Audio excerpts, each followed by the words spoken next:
Okay, since we got so many babies in here now, we took Mama's out of the other one, so Kent's opening up the breezeway barn.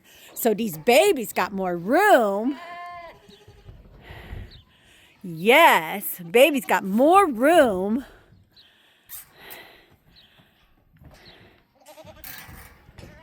Everybody got their tails shaved today, so they look all nice and clean and lovely. And then I'm going to give him the bucket of feed, and he can take his life into his own hands in the raptor pit. Okay, Dad, here's the raptor pit food.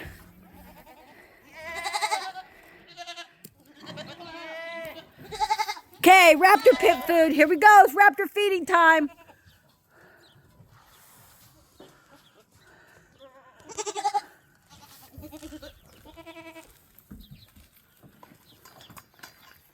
Oh, they said we're starving, Dad.